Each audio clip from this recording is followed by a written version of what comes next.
Ako po'y nangangarap na ang Duterte mabalik. Yung mga hindi pumalakpak, bahala kayo. Naran po kayo. Pansinin nyo, noong panahon niya na nakaupo, mga politiko'y takot na gumawa ng mali. Pati pulis, pati sundalo, takot. Aba, biglang, anong nangyari? Ngayon ang mga kurakot mga nakaupo. Naran po kayo?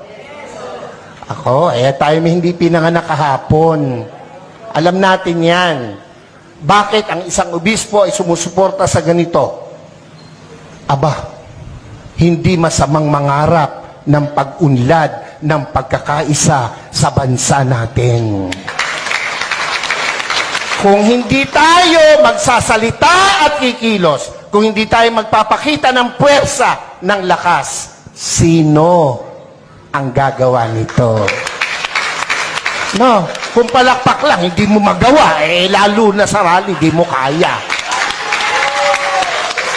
Yung makasigaw ng Amen! Oy, yan yung matatapang. Dapat, ito ang tandaan nyo, ang buhay natin, minsan lang. Pakisabi mo sa katabi mo, mamamatay ka rin. Sabihin mo, malapit na. Pero, bago mamatay, napakagandang nagparinig ka, nagparamdam ka para sa bayan. Yun ang pinakamahalaga sa lahat. Amen po? Ako po hindi takot, makulong, mabugbog, basta't iparamdam mo yung gusto mong iparamdam. Mga Bulakenyos, mga kasama kong taga-Caloocan, Zambales, Pampanga, hindi masama na suportahan natin itong rallying to. Yung iba na pe-pressure ng kung sino, natural lang yon. Ang nami-pressure sa kanila, siguro nasa taas. Dahil kung nasa baba, hindi nila papansinin. Pero, tayong malaya, huwag tayong pa-pressure kahit kanino. Minsan lang ang buhay natin. Dapat iparinig natin, iparamdam natin ang ating saloobin. We are not against the government. Never! And never will. Lalo po ako.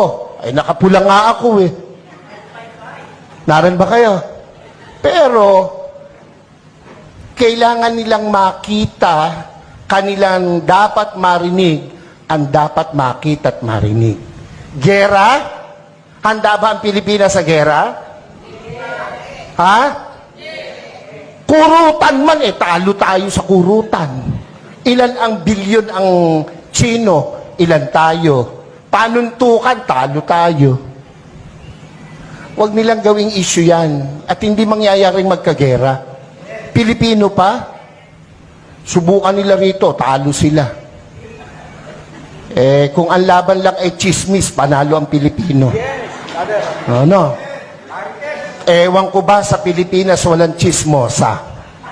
Wala Mamatay na sana, Lord, yung mga nagsisinungaling. Huwag nilang gamitin yon na panakot, divert.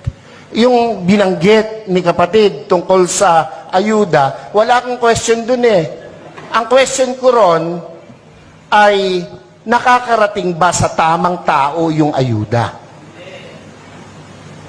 Ako hindi pa nakakaranas ng ayuda. Ewan ko itong mga kasama ko sa harapan. Nakatanggap na ba kayo? Ayuda. Kayo ba'y nakatanggap na? Oo, kaya kayo magrarally, hindi pa kayo nakakatikim. Ako pinagbibiro lang, pero iyon po'y katotohanan. Kung iyan napupunta sa tama.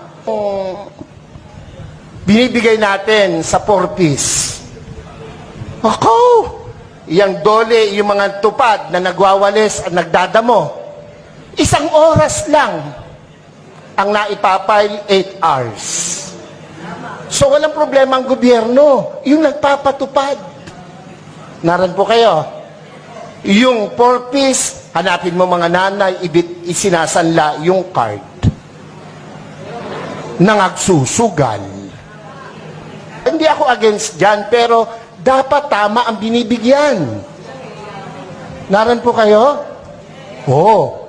Pag dumaan sa politiko, dole, ang magwawalis, mayayaman pa sa amin.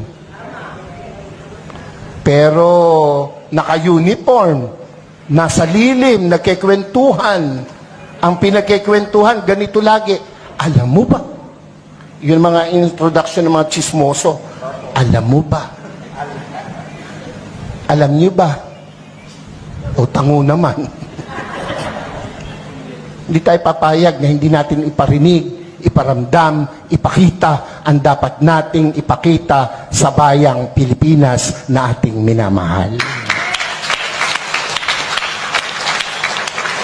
Ako po, kung matetreten sila sa pagtakbo ng mga Duterte, matreten sila. Bakit? Matitino yung Duterte. Ako po, kahit obispo, nung panahong iyan ay lumalaban, ako po'y kasakasama.